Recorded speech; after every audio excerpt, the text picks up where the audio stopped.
in today's video, I'm going to talk about 3 of the biggest changes that I've seen on Medium thus far and talk about blogging on Medium in this new version that we're dealing with, right? So I would be lying if I said there hasn't been changes to Medium that affect your performance in terms of how many views you're supposed to get or how much money that you're supposed to make, right? So there are shifts being made to Medium, and while I wouldn't say that Medium is dead whatsoever, I do think it's important for creators and writers to start changing the way that they look at Medium. And these 3 big shifts that I'm going to mention are critical to being successful on the platform moving forward. But before I get to those 3 major shifts, as well as advice on how to implement new techniques to adhere to those shifts, I want you to subscribe to the YouTube channel, hit that little notification bell so you get brand new videos when they come out, and make sure that if you like the video, give it a thumbs up and leave a comment and let me know what you want to talk about moving forward. So the biggest shift that I've noticed on Medium overall is just simply the fact that there are a lot more writers on the platform than there used to be. And this is what happens with any platform that matures, right? So take YouTube, for example. If you started posting YouTube videos in 2012, I'm guessing it's going to be a little bit easier for you to get views on your videos than if you were to post YouTube videos in 2022. Does that mean YouTube is dead just because there's more creators on there? Absolutely not. Does that mean that if you're brand new to entering YouTube that you have no chance of success because the platform has matured? Absolutely not. The same thing applies to Medium. Now, the platform has an abundance of writers that, a lot of them I haven't even seen before. So there are a lot of new writers cropping up, but that doesn't necessarily change whether or not you're going to be able to be successful. It just changes the way that you have to think about it, right? So one of the things that is going to be more important moving forward, if you're going to be competing with a lot of different writers for eyeballs and attention, you're going to have to think outside of the box, right? And so with a diversity of different writers and stories, it's not going to be as easy as it used to be, where back in the day, I won't lie, you pretty much could just publish a listicle of very bland self-improvement content and it would do quite well. Today, this is no longer the case. So with so many different writers on the platform, you have more competition in terms of getting eyeballs, and that just means you have to change the way that you're going about getting those eyeballs, right? So things that are kind of out on Medium right now: bland, homogenized stories that are very boilerplate and templated that pretty much anyone else could write. If you're just gonna write, 5 top 10 tips or 5 best tips for self-improvement, it's gonna be harder for you to rise to the top of the mountain. So what are some ways that you can improve and deal with just the amount of competition that you see on the website? One is you got to be very, very creative in generating new ideas, generating unique ideas. And one of the methods that I teach for generating new ideas that are going to work well is the 10 ideas exercise. Now, this is something I've stolen from James Altucher. He had this exercise where you write down 10 ideas every single day about anything, but I just tailored that to writing, and I just made it so that you write 10 ideas about article headlines each day, right? And let's say you want to go even deeper and you want to figure out how to create unique stories using this framework. One thing you could do is say, okay, I'm going to write 10 ideas for headlines that have no numbers in them. I'm going to write 10 ideas for headlines that have no how-to advice in them. I'm going to write 10 ideas for headlines about a unique subject. I'm going to write 10 ideas for headlines, or I'm going to write 10 ideas for 10 different headline styles that I'm going to try to write, and then I'll go ahead and write 10 headline ideas underneath each style, right? So creativity, ingenuity. I recently had a student who told me that she just went bananas in writing headline after headline after headline. She had compiled this massive list of headlines. So that resulted in her coming up with an idea in a unique headline style that helped her write an article that to date has more than 7,500 claps. So being very unique with the idea selection comes from generating a bunch of ideas. And if you generate a bunch of ideas, you're going to be able to keep up with the bigger amounts of competition that there are on Medium. Let's just be honest. The second major trend that I've seen on Medium isn't just an influx of a lot of new writers, it's an influx of writers in different categories. So over time, Medium has broadened the types of content that gets published on the platform. So when I first got started on Medium in 2015, the vast majority of the content was either self-improvement content or tech-related content, online business, startup type of content. Those were the only things that did well. So over time, Medium took note of this, and maybe they decided they didn't want that to be the direction of their platform, to be only about those subjects. A lot of readers were expressing that they wanted to hear stories about diverse topics and not just self-improvement articles and not just articles about writing code and launching startups.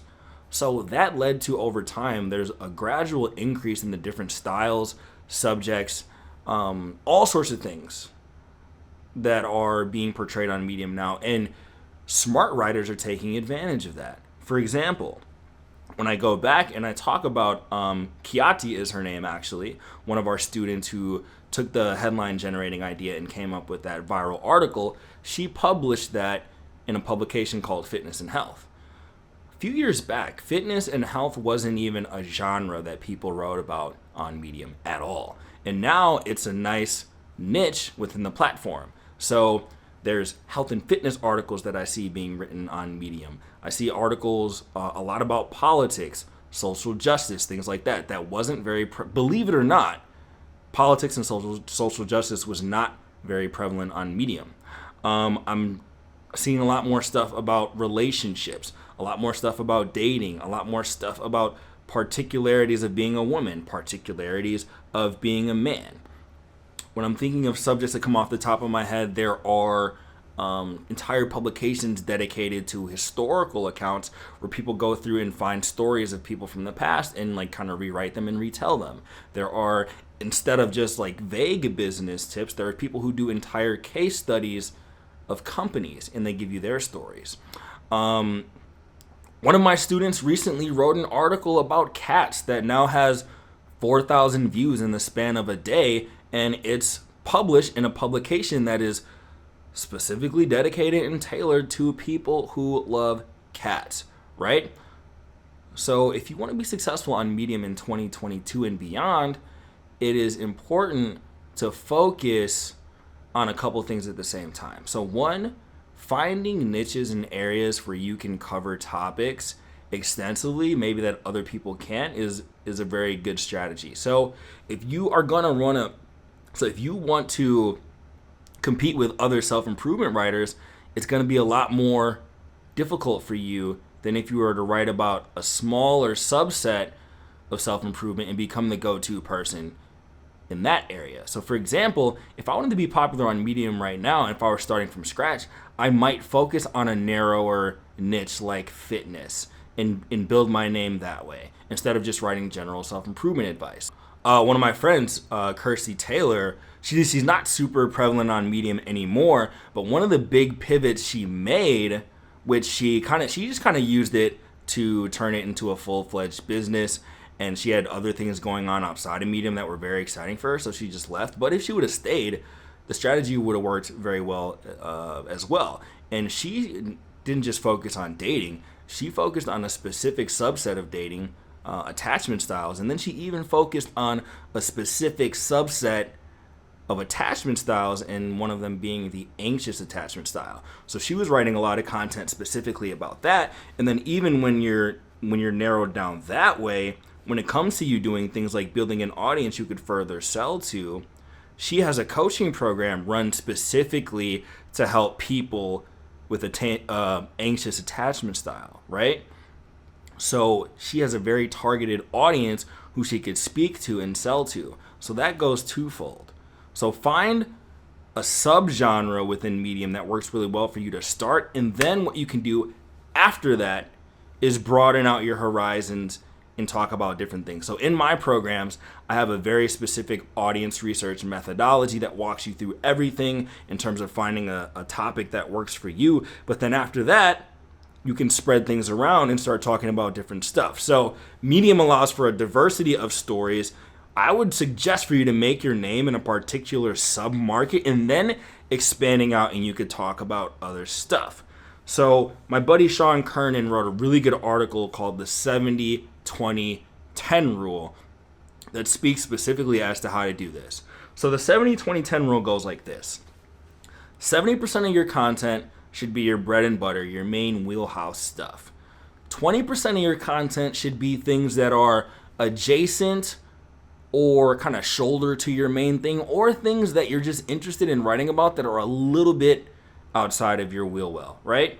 And then the last 10 should be you writing things that are totally off the wall, things that you might not think anyone is interested in, things that might even seem ludicrous for you to post and write. So what that does is it keeps your audience from getting bored and stale with your work.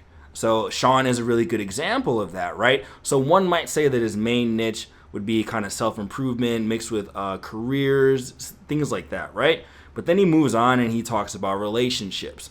He writes satire articles. He writes articles about his father being in the Navy, and he marries that to self-improvement topics. That's another important key when you're talking about coming up with unique ideas and using Medium's ability to help you write about diverse topics.